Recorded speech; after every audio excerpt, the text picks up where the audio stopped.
क्या crypto currency Pakistan की माशी सूरत हाल को तब्दील कर सकती है? और क्या कर्जे की इस अजाब से पाकिस्तान अपने आप को क्रिप्टो टोकनाइजेशन के ऊपर निकाल सकता है? लेट अली शो यू के इस एपिसोड में आप सबको खुशामदेद। Do like, subscribe and share this content. This is part 2 of our conversation Salman Zaidi के साथ। इस एपिसोड में हम अपनी कॉन्वर्सेशन को थोड़ा आगे बढ़ाएंगे और बात करेंगे कि एक तरफ तो हमने क्रिप्टो की बात कर ली और टोकनाइजेशन की बात कर ली, वॉलेटिलिटी भी आ गई। काले पैसे को सफेद अगर किया जाए तो उसमें जिन लोगों ने वो काला पैसा रखा हुआ है उनका नुकसान है पाकिस्तान में।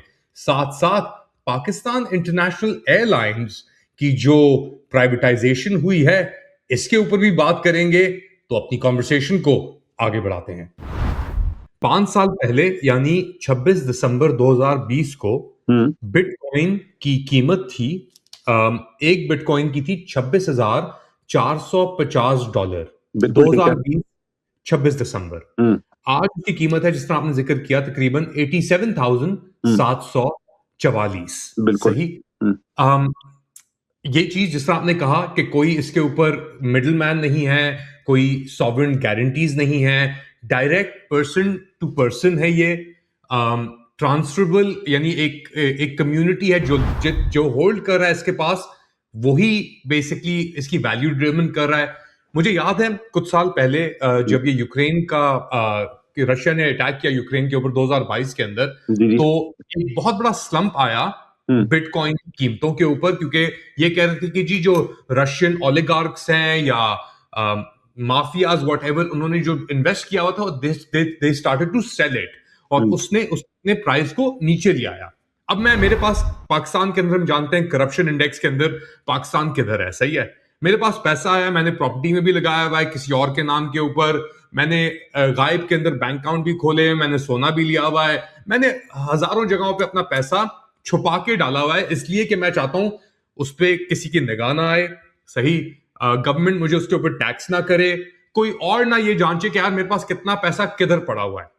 अब अगर आप फॉर्मलाइज कराते हैं इस पूरी चीज को और आप कहते हैं कि जी ये करेंसी है, आप आके इसके अंदर इन्वेस्ट करें, तो अगर मेरे पास पैसा है और वो अनअकाउंटेबल है तो मैं वो पैसा इसमें क्यों डालूंगा? एक चीज पैराडॉक्सिकली, सही है। अगर मेरे पास पैसा है और मैं उस पैसे को मूव करना चाह रहा हूं विदाउट एनी ओवरसाइट, उसके अंदर भी ये मेरे लिए बड़ा आसान रास्ता है कि यार मैं बिटकॉइन एक्सचेंजेस के अंदर डालूं यहां से और वहां से निकाल लूं, तो वो एक अनअकाउंटेबिलिटी का भी आता है। ये पैराडॉक्स को थोड़ा एक्सप्लेन करें प्लीज। अच्छा जी, देखें, ऐसा है कि आप की जब करेंसी लेजिट होती है, जैसे कि डॉलर हो गया या पाकिस्तानी रुपया हो गया या इंडियन रुपया हो गया या बंगाली रुपया हो गया, राइट, जो भी लेजिट करेंसीज हैं जो कि वहाँ के सेंट्रल बैंक्स उनको डील कर रहे हैं, उनमें जो फ्रॉड की परसेंटेज है या इलेजिट काम की परसेंटेज है, वो इससे कहीं ज्यादा है जो कि क्रिप्टो में हो रहा है। ठीक है, इस रीजन से आपने अभी तक उन सारों को तो बैन नहीं किया।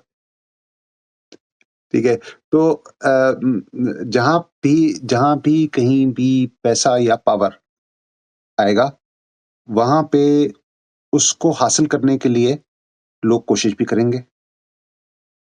कुछ लोग जो होते हैं, आपके जैसे मेरे जैसे लोग, वो बिजनेस क्रिएट करके, वैल्यू क्रिएट करके कोशिश करते हैं। ठीक है, कुछ लोग होते हैं वो स्कैम करके कोशिश करते हैं, इलिजिट काम करके कोशिश करते हैं। तो वो उस चीज को तो खैर अवॉइडेंस उसकी मुमकिन नहीं है।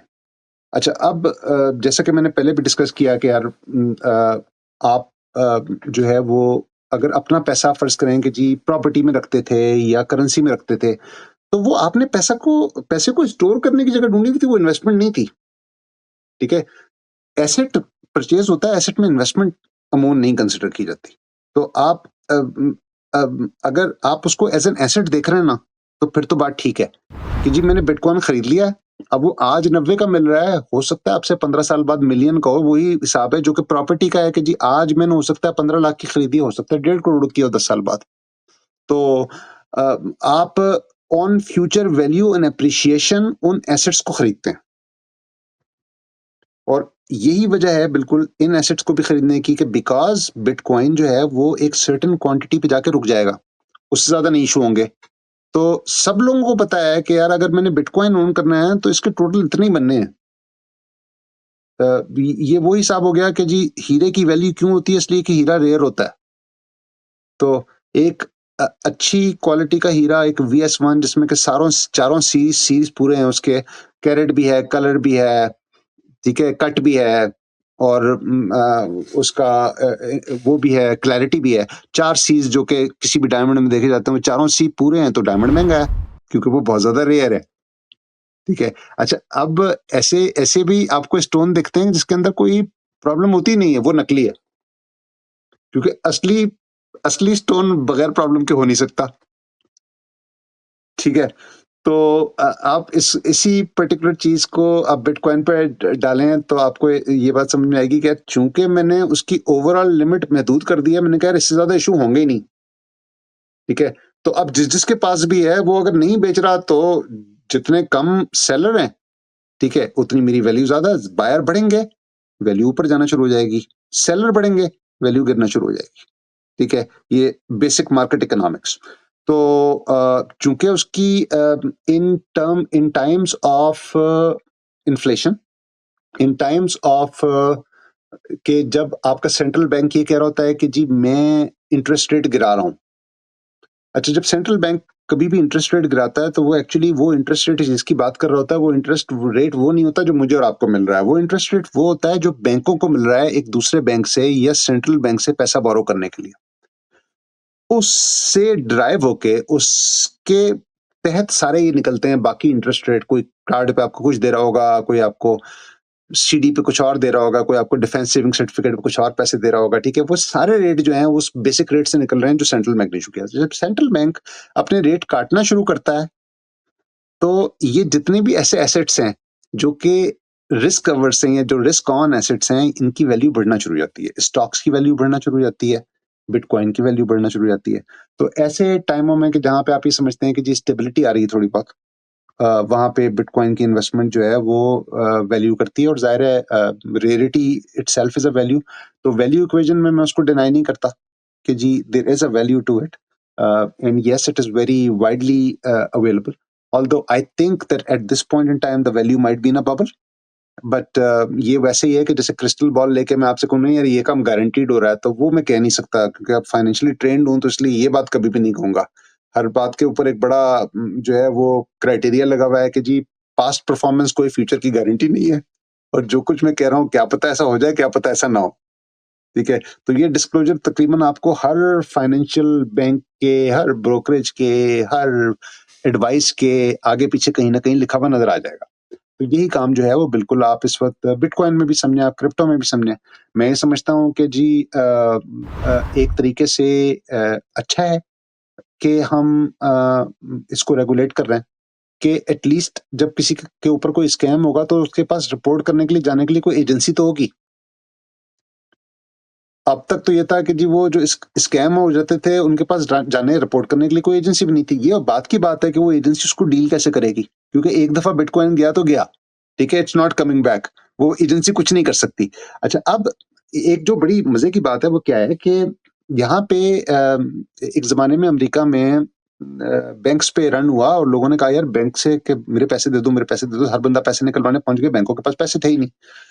तो जब बैंक डिफॉल्ट होना शुरू हुए, तो इन्होंने एक सेंट्रल इंश्योरेंस प्रोवाइड कर दी कि हर आदमी जिसका बैंक में पैसा रखा हुआ है उसका $2.5 लाख तक जो है वो सेफ है, कि अगर बैंक बंद हो गया या कोई भी प्रॉब्लम हो गई तो गवर्नमेंट ऑफ अमेरिका $2.5 लाख दे देगी, up to 250 on a bank account would be given back to the holder.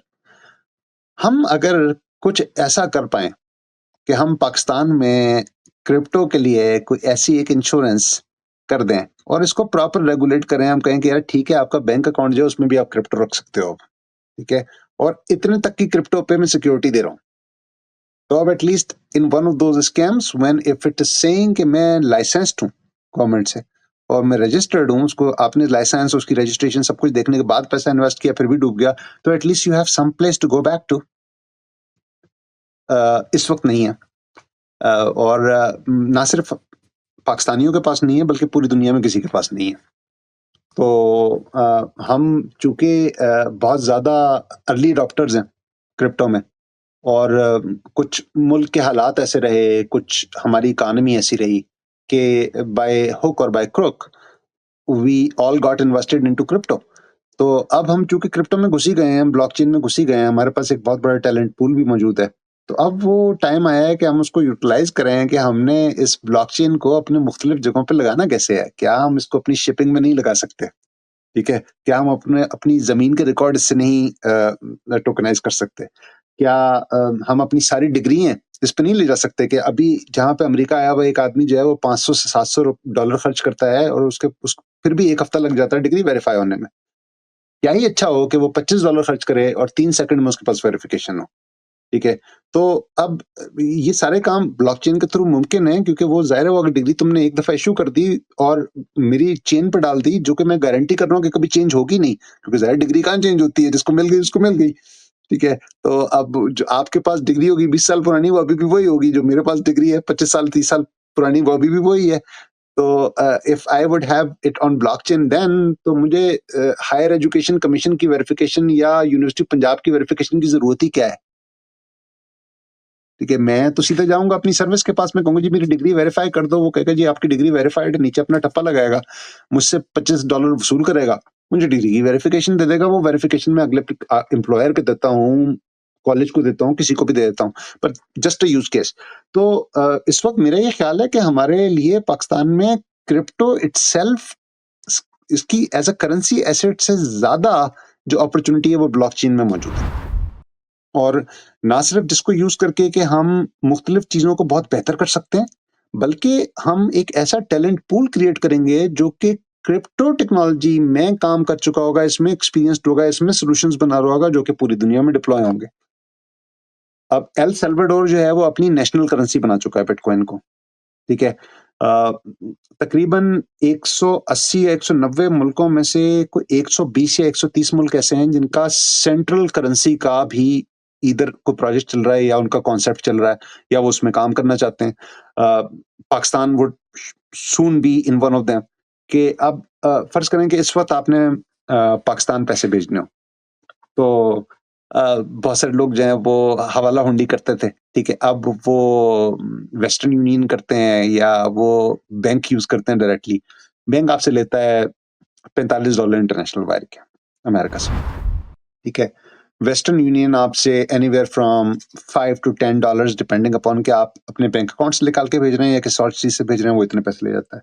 मगर ऑन द मिनिमल साइड भी ये फीस जो है ये कभी भी $3-4 से कम नहीं होती $100 की ट्रांज़ैक्शन के ऊपर, ठीक है? अब जब ये बिटकॉइन पे जाती है, ठीक है? तो वो फीस अचानक ज़ीरो हो गई, ठीक है? मुझे कोई पैसे किसी को नहीं देने, आपको पैसा भेजने के लिए। आपसे मैं चीज़ यहाँ पे अमेरिका में बैठ के पाकिस्तान में आपसे चीज़ खरीद सकता हूँ as long as I can trust you. तो चूँकि पर्सन टू पर्सन है, तो मेरा ट्रस्ट जो है वो बीच वाली चीज़ों पे नहीं है, किसी पे मेरा ट्रस्ट आप पे, अगर मैं आप पे एतबार कर सकता हूँ, तो हमारा और आपका सौदा हो जाएगा। अगर मैं आप पे एतबार नहीं कर सकता, सौदा नहीं होगा। अच्छा, बिटकॉइन ये जो सेंट्रल ट्रस्ट है, इसको ईज़ी इसलिए कर लेता है कि अगर कोई कह रहा है ना कि जी मेरे पास इतना है, तो ये वेरिफाएबल है ऑन द चेन कि उसके पास है। तो ऐसा कोई नहीं आपको कह सकता कि जी मेरे पास बिटकॉइन है, मगर उसके बिटकॉइन वेरीफाई नहीं हो सकते चेन पे, ऐसा कुछ नहीं होगा कभी भी। अगर कोई आपको कहता है कि जी मेरे पास आधा बिटकॉइन है, तो आप राइट नाउ ऑन चेन जाके देख सकते हैं कि उसके पास बिटकॉइन है और उसकी ओनरशिप में है कि नहीं है, ठीक है? तो वो जो सेंट्रल ट्रस्ट है, वो नेटवर्क ने एस्टेब्लिश कर दिया। Because of using this network मुझे आप पे ट्रस्ट है, आपको मुझ पे ट्रस्ट है, ठीक है? अब मैं आपको all I need to do is फ़र्ज़ करें कि मैं आपको अपना साइबर ट्रक बेच रहा था, आप मुझसे खरीद रहे थे, तो मैंने सिर्फ़ आपको एक उस साइबर ट्रक की तस्वीरें भेजनी है, अपनी रजिस्ट्रेशन की कॉपी भेजनी है कि यार देखो ये मेरी ओनरशिप है, बिकॉज़ वो नहीं है ऑन चेन, ठीक है? मगर आपके पास पैसे हैं, ये मैं वेरीफ़ाई कर सकता हूँ, ठीक है? तो आपने आप एक बहुत बड़ा एक एलिफेंट आपने बहुत बहुत सारी बातें की हैं हुँ, आइडियलिस्टिकली एक यूटोपिया के अंदर या बाहर ममालिक के अंदर जहाँ पे एक रूल ऑफ लॉ हो, हुँ, जहाँ पे आपकी कल की डिग्री आज भी आपकी ही हो, हुँ, वेरीफाई कल हुई हो या आज हुई हो, फिर उसको डी वेरीफाई कर दिया जाए, वो हुँ, सिर्फ पाकिस्तान में ही होता है और वो अब एक आखिरी पहलू पे हमें लेके आता है, the hmm, big elephant in the room. Hmm, कभी कभार और स्पेशली पाकिस्तान के अंदर मिसट्रस्ट की जरूरत होती है हुँ, कि यकीन ना किया जाए उस चीज के ऊपर जो यकीनी हो, या उसको साबित इस तरह किया जाए कि यार ये चीज वो नहीं है जो आप समझ रहे हैं, दिन हम्म। को रात और रात को दिन। हाँ, अब अब इसको, कॉन्वर्सेशन हाँ, शुरू की थी। आपकी बात मुझे समझ में आई। अच्छा, अब इसको आप इस तरह देखिए कि जी किसी भी चीज को फ्रेम करेंगे ना आप, फ्रेमिंग जो है वो उस चीज की या तो बिक्री बढ़ा देती है या बिक्री कम कर देती है। ठीक है। अब तस्वीर तो सलमान जैदी की तस्वीर जो फ्रेम में लगी हुई वैसी है। हाँ, अगर इसके गिर्द में बॉर्डर शॉर्डर लगा दूं तो कोई दो चार गोल्डन शोल्डन पत्तियां शत्तियां हो, ऊपर एक तमगा लगा हुआ हो किसी किस्म का, ठीक है, नीचे भी एक वो फूल बूटे हों वो वाले जो कि एकेडमी अवार्ड विनर मूवीज पे आते हैं, तो आप कहेंगे यार इसको तो दो चार अवार्ड मिले हुए हैं, कुछ चक्कर है। ठीक है, तो इसकी बात सुनते हैं गौर से। तो फ्रेमिंग का कॉन्सेप्ट सिर्फ इतना ही है और इसके अलावा कुछ नहीं है। करेंसी या बिजनेस या एसेट्स या ट्रांजैक्शंस या कॉन्ट्रैक्ट्स ट्रस्ट के बगैर नामुमकिन है। ठीक है। और चूंकि यहाँ पे नेटवर्क गारंटी कर रहा है ट्रस्ट को, नेटवर्क गारंटी कर रहा है कि हाँ, यहाँ मगर पे कोई नेटवर्क तो गारंटी कर रहा है। मैं हम्म, अब आखिरी आखिरी चीज पे जाना चाह रहा हूँ। हम्म, नेटवर्क गारंटी कर रहा हो, मगर हमने देखा फॉर एग्जांपल ये हाइडेनबर्ग की जो रिपोर्ट आई थी इंडिया अडानी को लेकर, इतने इन्फ्लेट कर दिए थे, और अब ये दे वर सर्टिफाइड, यानी ग्लोबल अकाउंटेंसी फर्म्स ने सर्टिफाई किया हुआ था यार किसकी ये वैल्यू है, जी जी मगर that was all house of cards. इसी तरीके से पाकिस्तान के अंदर भी ये पीआईए की ये डील हुई है, उसके जी। अंदर बातें को गारंटीज दे रहे हैं कि 120-25 अरब डॉलर की डील है, मगर एक्चुअली डील है 10 अरब डॉलर की। So there is a gap, right? बड़ा और बड़े स्पेशली इन बड़े मजे की बात बताऊं, आज हमने पूरा दिन जो है वो ये जो पीआईए की डील हुई है वो हमने आज पूरा दिन डिस्कस किया। मैं पॉलिटिक्स पे बात नहीं करना चाहता हूं, मैं सिर्फ डील पे बात करूंगा आपसे। 35 अरब रुपया साल का खसारा था। ठीक है, 5 साल के लिए गवर्नमेंट होती है, तो 175 अरब रुपया तो मैंने सिर्फ खसारे में बचाया। अगर मैं फ्री में भी दे दूं पीआईए किसी को तब भी फायदे में हूं। Think about it. उसको भाई कोई हाथ लगाने के लिए तैयार नहीं था। उसको हम कोई कुछ नहीं तो 10 साल से बेचने की कोशिश कर रहे हैं। ठीक है, पाकिस्तान में। तो from the business point of view, वाह वाह, मैं कहता हूं कि जी तीर मारा है आपने, आपने पीआईए की डील कर दी है। क्योंकि हाँ, मगर पीआईए वो चीज थी लाइबिलिटीज कि भी दी खरीदने आपने लाइबिलिटीज भी अपने पास रखी हैं उसके अंदर। सिर्फ 25%, नॉट ऑल। तो यही तो उसकी ब्यूटी डील की कि जी अब वो चीज जो 100% लाइबिलिटी आपके खाते में थी अब सिर्फ 25% रह गई है। किसी ने आपको पैसे भी दिए हैं, आपकी लाइबिलिटीज भी ले गया। और जब ये रिस्ट्रक्चरिंग हुई थी जिसके बाद रिसेंटली पीआईए प्रॉफिट में आई, उस रिस्ट्रक्चरिंग में उन्होंने ज्यादातर जो डेट लाइबिलिटीज है वो निकाल के अलग एक होल्डको में कर दी थी, और इसी वजह से वो कामयाब हुए हैं कि इसको बेच लें। ठीक है, तो वो पैसा किसी ने तो देना है, कभी तो देना है। ठीक है, कुछ उस इन्वेस्टर का लगेगा, कुछ गवर्नमेंट ऑफ पाकिस्तान का लगेगा। ठीक है, मेरी दुआ ये है कि प्राइवेटाइजेशन सही तरीके से हो। ठीक है, और वो जो है मजीद नए प्लेन्स लेके आ जाएं इन्वेस्टर। ठीक है, वो हमारा बुकिंग का जो निज़ाम है उसको चेंज कर दें। ठीक है, हम लोगों को उतनी ही आसानी से टिकट खरीदने, बेचने, चेंज करने की इजाज़त हो जिस तरह की अमेरिकी एयरलाइन देती है। अब एक बड़ी मैं आपको मज़े की बात बताऊं कि यहाँ पे, अच्छा, मैं चूंकि एंटरप्रेन्योर हूँ इसलिए मैं बहुत सारे काम करता रहता हूँ। तो तकरीबन 1.5 साल से मैं एक ट्रैवल एजेंट भी हूँ। तो मैं एक कंपनी है 4R ट्रैवल्स, उनके साथ काम करता हूँ। और जब कभी अपने ट्रिप पे जा रहे होते हैं तो वो अपनी बुकिंग ही मैं अगर उनके थ्रू करा लूँ तो उतनी कमीशन बच जाती है कि उनका साल का जो पैसा जो मैं 4R ट्रैवल को देता हूँ निकल जाता है। तो मैंने ये नोट किया कि जब मैं ट्रैवल एजेंट बना कि एयरलाइन पे कोई पैसा ही नहीं है। कोई एयरलाइन एक पाई भी नहीं देती किसी ट्रैवल एजेंट को बुकिंग कराने की। ठीक है, तो हमारी जो पीआईए है वो पाकिस्तान में, अगर आपने गलती हो गई, आपने अगर तो ये पीआईए से जाकर टिकट ले लिया, अब आपको नानी याद आ जाएगी। अगर आपको इस टिकट में कुछ भी चेंज कराना है आपको पीआईए के ऑफिस वापस जाना पड़ेगा। उन्होंने हर काम एजेंटों के थ्रू किया हुआ है। एजेंट के थ्रू आसान है, एजेंट के थ्रू टिकट ले लें, 3 दफा जाके चेंज कराएं, वो कर देगा change.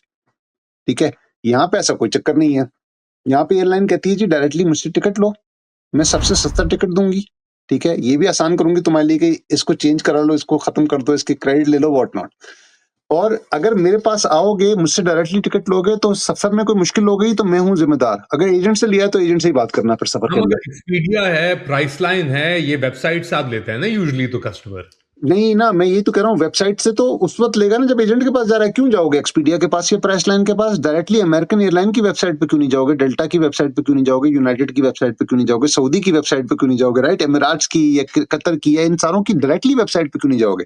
So I search on Google, I search on all these different search mechanisms, but I go directly to the airline and I buy my ticket. हो सकता है मैं $20 $30 ज्यादा दे दूं उस टिकट के, मगर मुझे ये पता है कि यार यहाँ से दौरान सफर अगर मेरे साथ कुछ भी होगा, ठीक है, कहीं पे कोई चीज डिले हो गई, कहीं पे कोई चीज खो गई, तो और कोई जवाबदेह है ही नहीं वहां पर, क्योंकि एयरलाइन तो ये कहेगी टिकट आपने हमसे नहीं खरीदा, तो हम क्यों जवाब दें? आपने एजेंट से खरीदा, उनसे बात कर लें। ठीक है, तो अब मेरी ख्वाहिश यही है, मेरा kind of like I hope कि ये जो पीआईए की बिक्री हुई है, इससे इससे दो चीजें ट्रिगर होनी चाहिए। एक चीज जो ट्रिगर होनी चाहिए वो ये कि हमारे पास नए जहाज आएंगे और हमारा बुकिंग सिस्टम मॉडिफाई हो जाएगा। ठीक है, और दूसरी जो चीज ट्रिगर होनी चाहिए वो कि पाकिस्तान के सारे एयरपोर्ट्स को प्राइवेटाइज कर दो प्लीज। ठीक है, पाकिस्तान जाने में मैं कुछ ऐसे साल भी गुजरे हैं, मैं 3 4 5 दफा पाकिस्तान गया हूँ, हर 2 2 महीने पे जा रहा था।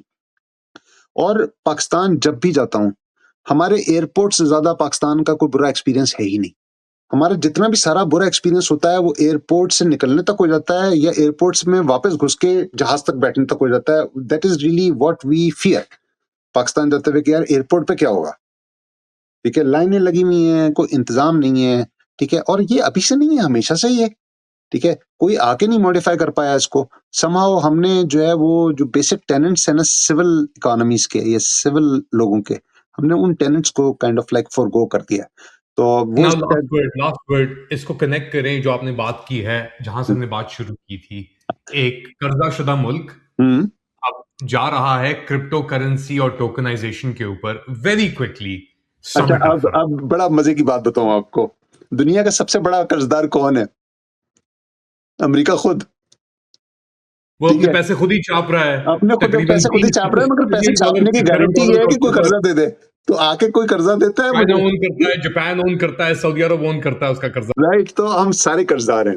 ठीक है, we all owe something to somebody, we all have dependencies on somebody, हम सारे कंटिंजेंट हैं। ठीक है, इसको लॉजिक की इस्तेलाह में कंटिंजेंट बीइंग्स कहा जाता है। हम सारे के सारे मुल्क जो कि ग्लोबल ग्लोबल ऑर्डर में आज बैठे हुए हैं, हम सारे के सारे कंटिंजेंट हैं। ठीक है, हमने उस कंटिजेंसी में ये बात पता लगानी है कि सबसे ज्यादा एफिशिएंटली, सबसे ज्यादा पैसे बचा के, ठीक है, सबसे ज्यादा कम पैसे खर्च करके कैसे मैं काम कर सकता हूँ। ठीक है, so crypto in the longer run हमारे लिए बेहतर साबित होगी, क्योंकि मगर अब उसके साथ कुछ और चीजें कपल होनी चाहिए। ठीक है, हम एक सोशली मोटिवेटेड डेमोक्रेसी हैं। अगर आप काइंड ऑफ लाइक उसको लाना किसी एक ब्रैकेट में रखना चाहेंगे ना, मुझे नहीं पता कि हम प्योर डेमोक्रेसी है या नहीं है, हम प्रेसिडेंशियल डेमोक्रेसी हैं कि हैं, हम एक आर्म्ड बेसिस कंट्रोल्ड मुल्क हैं। You can say how ever many ways, मगर हमारे पास जो एक प्रॉब्लम वो ये है कि हमने अवाम की परवाह करनी है हर वक्त। हमने उनको फ्री इलाज भी देना है, हमने उनको एक सर्टन तक फ्री तालीम भी देनी है, हमने उनको बहुत मुख्तलिफ किस्म की सूरत हाल में जो मुख्तलिफ किस्म की सपोर्ट चाहिए अवाम को देनी है, बिकॉज अवाम के पास अदरवाइज इतने रिसोर्सेज नहीं है कि वो खुद कर सके। तो ऐसे मुल्कों में कि जहाँ पे एक सोशल प्रेशर होता है, वहाँ पे अमूमन आपकी एफिशिएंसीज जो होती हैं वो सोशल प्रेशर्स की का शिकार हो जाती है। और आप एक तरह से एफिशिएंसी गेन कर रहे होते हैं। पीआईए की हम बात कर रहे थे, पीआईए की एग्जांपल ले लें आप, कि 31 जहाज और 17,000 एम्प्लॉई।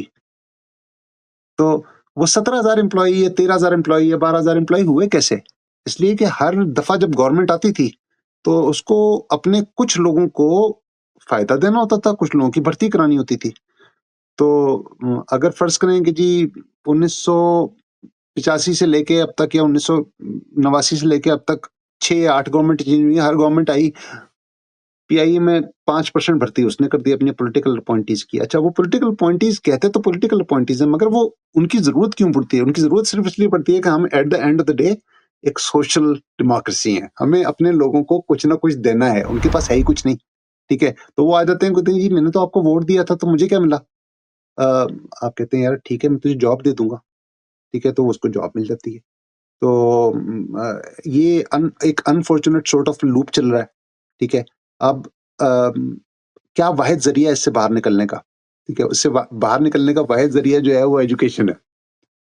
एजुकेशन पे हम अपना 1.5-2% बजट का भी मुश्किल से खर्च करते हैं, और उस पे भी हम रोते हैं कि यार हमने खर्च करना है, ठीक है। 25 मिलियन से ऊपर बच्चे आउट ऑफ प्राइमरी स्कूल है, ठीक है। खैबर पख्तूनख्वा की गवर्नमेंट ने 2 साल पहले ये ऐलान किया कि जी हम अपने गवर्नमेंट के स्कूल में जो बच्चे हैं उनको फ्री बुक्स जो दे रहे थे वो नहीं देंगे। तो अब आप ये देखें कि यार अगर वो बेचारा अपने समाज से लड़के, अपने लोगों से लड़के, अपने 4 मुश्किलों को अबूर करके फलांगता हुआ पहुंच भी गया स्कूल, तो वहां पढ़ने के लिए उसके पास किताब नहीं, करेगा क्या जाके? तो इट्स एजुकेशन। मेरा ये ख्याल है कि हम बिटकॉइन पे बिल्कुल बात कर रहे हैं, हमने पीआईए पे भी बात की, ठीक है। मगर हम सबको बात जो करनी चाहिए वो सिर्फ एजुकेशन की करनी चाहिए, और हम सबको कोशिश भी यही करनी चाहिए कि हम जितने ज्यादा से ज्यादा पाकिस्तानियों को पढ़ा लें, ठीक है, उतना ही हमने पाकिस्तान का भला कर दिया। और अगर आपको मालूम करना है कि बिटकॉइन कैसे आप खरीद सकते हैं पाकिस्तान के अंदर, तो जिस तरह बिलाल बिन साकिब ने कहा था, आप यूट्यूब पे जाके देख सकते हैं। बातें हाँ, वो बहुत बड़ी बड़ी हैं। जिन लोगों के पास कंप्यूटर है वो यूट्यूब पे जाके देखेंगे। जिन लोगों को नहीं एक्सेस, वैसे तो आजकल हर बंदे के पास ही मोबाइल फोन है, तो यूट्यूब है सब लोगों के मोबाइल, पास मगर फिर भी आपके 50% आपकी पॉपुलेशन पॉवर्टी लाइन के ऊपर खड़ी है। जी बिल्कुल। कर्जों पे आप चल रहे हैं और बातें हम कर रहे हैं कि जी हम बिटकॉइन और ये सब चीजें करेंगे। हाँ, Salman, it was a pleasure, आपका बहुत हमने टाइम लिया। 1 घंटे की कॉन्वर्सेशन आपके साथ ये रही और बड़ी एजुकेशनल थी। आपने बहुत कुछ हमें सिखाया और समझने का मौका दिया। Thank you so much. You are very welcome sir, thank you so very much for having me on your show. और इंशाल्लाह हमारी बातचीत होती रहेगी, और हम इंशाल्लाह और भी इन टच रहेंगे और भी मुख्तलिफ मौज़ूआत पे बात करेंगे। अस्सलाम वालेकुम। बट उससे पहले बेल आइकॉन पे जरूर प्रेस कीजिएगा। अगली बार तक टेक केयर।